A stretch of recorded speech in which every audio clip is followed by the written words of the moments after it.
So, today we are talking about healthy eating after baby. And for me personally, this was quite the journey because before I got pregnant, I was very healthy. I had a very clean diet, I was in really good shape. And, um, and then when I got pregnant, it was 6 or 7 weeks along. The thought of a vegetable made me nauseous, like more than nauseous. It was bad.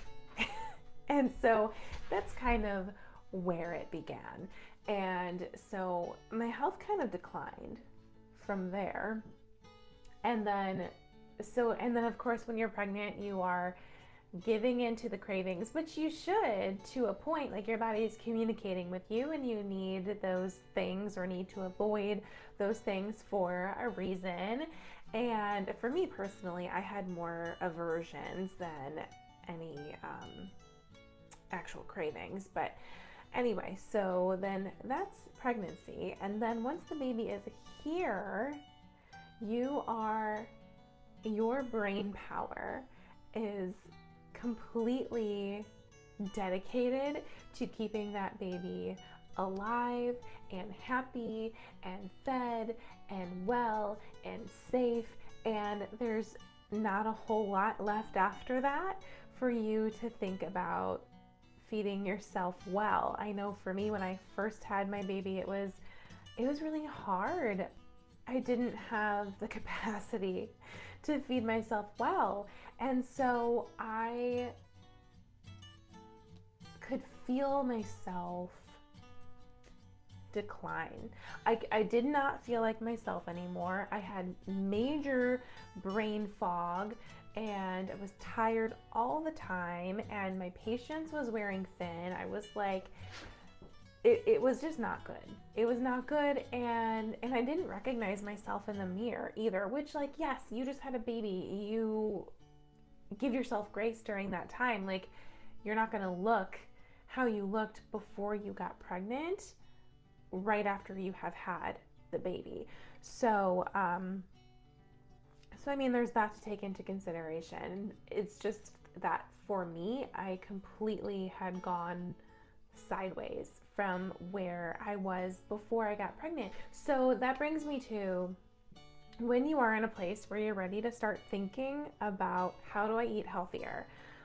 A lot of people start with diets, and I have never been a fan of diets. I never have, never will count calories. It's just not necessary. It puts the focus in the wrong place because it's not about the calories, it's about the quality of food that you're putting in your body. And this is something that I started to kind of be a little bit more aware of when I was feeding my baby food, because I only wanted the cleanest ingredients, the cleanest, most basic organic ingredients for him. And then when he started wanting my food, that's when I started paying closer attention to, wait a second, what am I doing to myself? I should be feeding myself how I would want my child to be eating. And so when you kind of have this come to Jesus moment where you're like, okay, something's got to change here. This isn't right. It comes down to small, manageable changes because we are looking for sustainability here. We're not looking for something where we're going to be burnt out or just like completely deprive ourselves of something that we want, and then we end up not being able to take it anymore and we just binge. That is so not what we want. And we want to be the healthiest versions of ourselves so that we can be the best moms for our children. Because when you're healthy, you are feeling good, you're in a good mood, you're happier, you have more patience, you think more clearly, you have energy. Like, it's just a completely different life when you feel good and are healthy. It's about sustainable shifts in your lifestyle. And if you were someone who had a healthy lifestyle before you got pregnant and just everything went off the rails after that, then what you can do is introduce your old favorites. What were the healthy habits that you did before that you can bring back in? Actually, in my Facebook group, which if you're watching live, you're in my group. So this surprise announcement coming up here. If you're watching on YouTube later, I will have in the description of this video the link to join my Facebook group. And so I've just recently kind of taken a turn with my group, and I am speaking specifically to single moms. Do you have to be a single mom to be in the group? Absolutely not. Just know that I will be speaking to the single mom experience because it is a different life when you don't have the support around.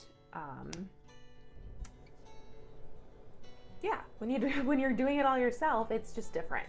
And there are different kind of approaches that need to be taken to a lot of different things. And so anyway, I digress. In my group, I'm going to have what am I calling it? I think I'm calling it a fit and flexible challenge. And I noticed, because I always used to do yoga before I was pregnant, and then I hit a certain point in my pregnancy where my knees were really swollen, like bending, and like I just couldn't do the poses anymore, and so I just stopped.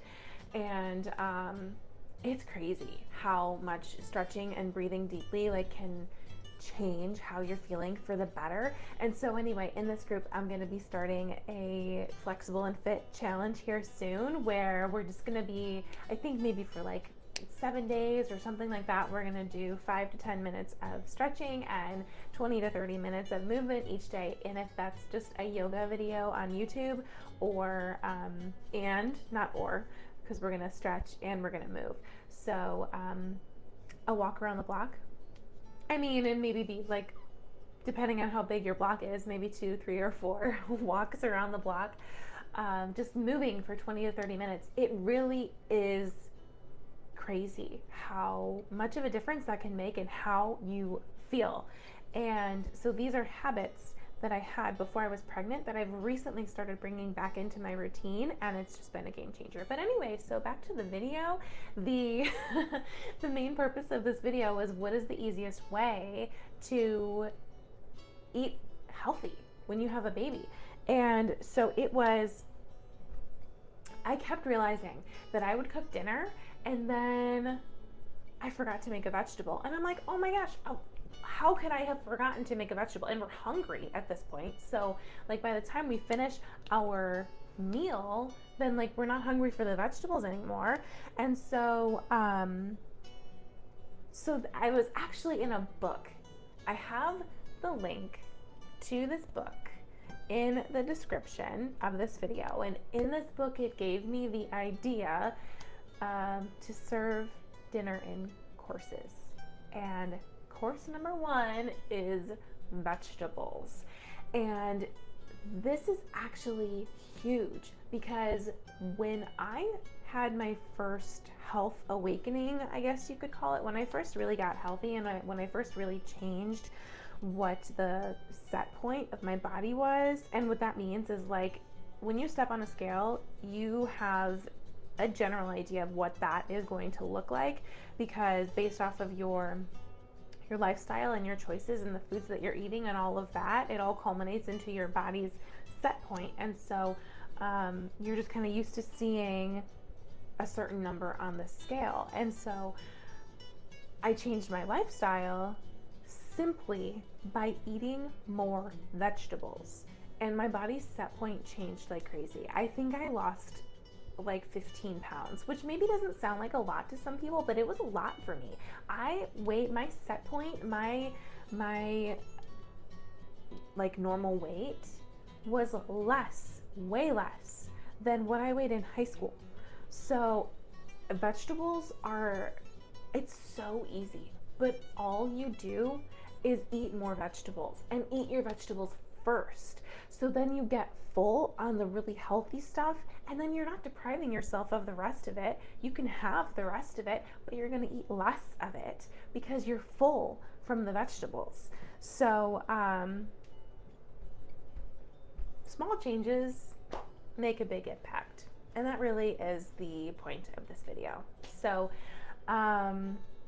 that's all for today before I get on another tangent and make this super long. So like I said before, the link to join my Facebook group is in the description of this video, and